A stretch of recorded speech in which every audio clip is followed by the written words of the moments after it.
حجاج کرام، سب سے پہلے تو اللہ تبارک و تعالیٰ کا احسان ہے کہ اللہ تبارک و تعالیٰ نے ہم سب کو اس سرزمین پر آنے کی توفیق عطا فرمائی ہے۔ ہم لوگ یہاں پر آئے ہیں تو اللہ نے ہمیں اپنے فضل سے یہاں پر بلایا ہے۔ ایک تو غرور اور تکبر یہاں پر ٹوٹ گیا۔ کس چیز کا غرور؟ بسا اوقات لوگوں کے اندر یہ غرور ہوتا ہے، یہ تکبر ہوتا ہے کہ پیسے تھے ہم گئے، یہاں پر پیسہ نہیں لایا بلکہ اللہ تبارک و تعالی ہمیں اپنے فضل سے ہی لائے ہیں۔ اگر پیسے کی بات کی جائے تو دیکھا جائے دنیا کے اندر بہت سے لوگ پڑے ہیں جو ہم سے زیادہ مالدار ہیں، وہ یہاں نہیں آ سکتے۔ سمجھ آ رہی ہے بات؟ دوسرا، اللہ نے ہمیں یہاں پر بلایا تو اللہ نے ہمیں اپنا مہمان بنایا ہے۔ ہم یہاں پر کس کے مہمان ہیں؟ اللہ تبارک و تعالیٰ کے مہمان۔ اگر شکر گزار ہو، میزبان کا شکریہ ادا کرنا ہو تو میزبان خوش ہوتا ہے۔ سمجھ آئی ہے؟ اور اگر مہمان میزبان کی ناشکری کرنے والا ہو، بے احترامی بے ادبی کرنے والا ہو تو میزبان کہے ناراض ہوتا ہے اور اس کو دوبارہ اپنے در پہ نہیں بلاتا۔ سمجھ آ رہی ہے بات؟ تو یہاں پر رہتے ہوئے صبر کے ساتھ شکر کے ساتھ رہنا ہے۔ یہاں پر شکر کی اس بات پر ادا کرنا ہے کہ اللہ ایک تو ہمیں تو نے یہاں پر بلا لیا، یہی ہمارے لیے کافی ہے۔ باقی جو چیز بھی تو عطا کر رہا ہے ہماری شان کے مطابق عطا کر رہا ہے۔ اللہ ہم تیرا شکریہ ادا کرتے ہیں بس۔ سمجھ آ رہی ہے بات؟ صبر، اگر آپ کے پاس صبر نہیں ہے یہاں پر رہتے ہوئے تو آپ جتنا بھی اعمال کریں، شیطان کوئی نہ کوئی آپ کے ساتھ ایسا کھیل کھیلے گا جس کے ساتھ سارے اعمال آپ کے ضائع ہو جائیں گے۔ سمجھ آ رہی ہے بات؟ کیسے؟ اب دیکھیں شیطان کا کام کیا ہے؟ بھڑکانا۔ آپ کے پاس صبر نہیں ہے، غصہ آئے گا، شیطان دل کے اندر وسواس ڈالے گا، غصہ آئے گا۔ اس غصے کی وجہ سے آپ ایسی زبان سے کوئی ایسی بات نکال دیں گے جس کی وجہ سے اعمال ضائع ہو جائیں گے۔ تو یہاں پر رہتے ہوئے کیا ہے؟ صبر کے ساتھ رہنا ہے۔ تیسری بات، تکلیف دینے سے بچنا ہے، کسی قسم کی کوئی بھی ہو۔ تکلیف کے متعلق نبی کریم صلی اللہ علیہ وسلم کیا ارشاد فرماتے ہیں؟ المسلم من سلم المسلمون من لسانہ ویدہ، کامل مسلمان وہ ہے جس کے ہاتھ اور زبان سے دوسرے مسلمان محفوظ ہوں۔ ہاتھ اور زبان کا کیا مطلب ہے؟ ہاتھ کے ذریعے کوئی کسی قسم کا کوئی تکلیف نہ پہنچی ہو، زبان سے کسی کو گالم گلوچ، کسی کے بارے میں برا بھلا کہنا، ان چیزوں سے دوسرے مسلمان کیا ہے؟ محفوظ ہو۔ تو یہاں پر رہتے ہوئے بھی آپ نے ہر طرح کی تکلیف دینے سے بچنا ہے۔ عمرے کا عمل کتنا بڑا عظیم عمل ہے۔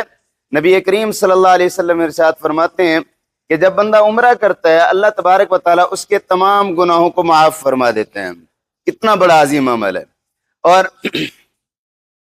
دوسری حدیث میں آتے ہیں ایک عمرہ دوسرے عمرے کے درمیان کے گناہوں کا کفارہ ہے۔ طواف کے متعلق نبی کریم صلی اللہ علیہ وسلم ارشاد فرماتے ہیں جب بندہ ایک قدم اٹھاتا ہے دوسرا قدم رکھتا ہے، اللہ تبارک و تعالیٰ ہر قدم پر 10 نیکیاں عطا فرماتے ہیں، 10 گناہوں کو معاف کر دیتے ہیں اور 10 درجات کو بلند کر دیتے ہیں۔ یہاں کی ایک نیکی 1,00,000 کے برابر ہے۔ گویا کہ اللہ تبارک و تعالیٰ آپ کو ہر قدم پر 10 نیکیاں 10,00,000 نیکیوں کے برابر عطا فرماتے ہیں۔ یہ سب انعامات ہمیں کیسے ملیں گے؟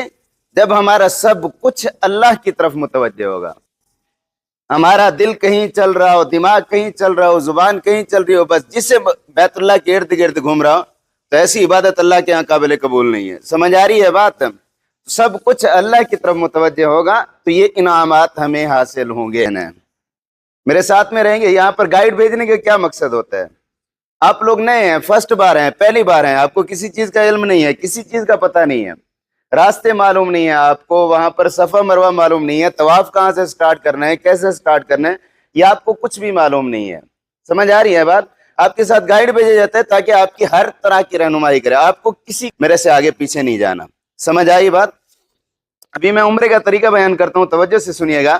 عمرے کے اندر ٹوٹل 4 ارکان ہیں۔ کتنا؟ 4 ارکان ہیں، جن میں پہلے 2 فرض ہیں، آخری 2 واجب ہیں۔ پہلا فرض کیا ہے؟ میقات سے یا حدود حرم سے باہر احرام باندھ کے نیت کر کے آنا، یہ پہلا فرض۔ دوسرا فرض کیا ہے؟ بیت اللہ کا طواف کرنا۔ بیت اللہ کے طواف کا کیا طریقہ ہے؟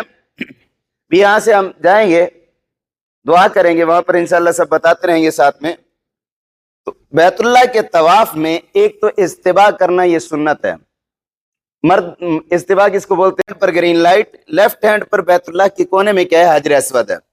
جب ہم حجر اسود کے قریب پہنچیں گے، اس سے چند قدم پہلے اپنے دونوں ہاتھوں کو اٹھانا ہے، یوں کانوں کے برابر تک ہاتھ اٹھانے اور تکبیر پڑھنی ہے، بسم اللہ اللہ اکبر وللہ الحمد. تکبیر پڑھ کے اپنے ہاتھوں کو نیچے کر لینا ہے. اس کو کیا بولتے ہیں؟ استقبال، استقبال کعبہ. سمجھ آ رہی ہے؟ استقبال کریں گے. استقبال کرنے کے بعد اس کے بعد اگلا عمل کیا ہے؟ نیت کرنی ہے طواف کی. اے اللہ میں یہ عمرے کا طواف کر رہا ہوں تو اس کو قبول فرما اور اس کو ہمارے لیے آسان فرما. یہ نیت کریں گے. نیت کر کے ہم تھوڑا آگے جائیں گے تو حجر اسود بالکل ہماری سیدھ میں ہوگا. جب حجر اسود بالکل سیدھ میں ہو اس وقت کیا کرنا ہے؟ ہم نے اپنے ہاتھ کو حجر اسود کی طرف بڑھانا ہے اور تکبیر پڑھنی ہے، بسم اللہ اللہ اکبر وللہ الحمد. تکبیر پڑھ کے اپنے ہاتھ کو چوم لینا ہے. اس کو استعلام بولتے ہیں. استعلام کرنے کے بعد ہمارا طواف کیا ہے؟ سٹارٹ ہو چکا ہے. یہ 7 چکر لگانے ہیں اور ہر چکر میں حجر اسود کا استعلام کرنا ہے. پہلے 3 چکر میں رمل کرنا ہے. رمل کس کو بولتے ہیں؟ تھوڑا اکڑ کر تیز قدموں کے ساتھ چلنا. سمجھ آ رہی ہے؟ اکڑ کے پلوانوں کی طرح چلنا، اس کو رمل بولتے ہیں.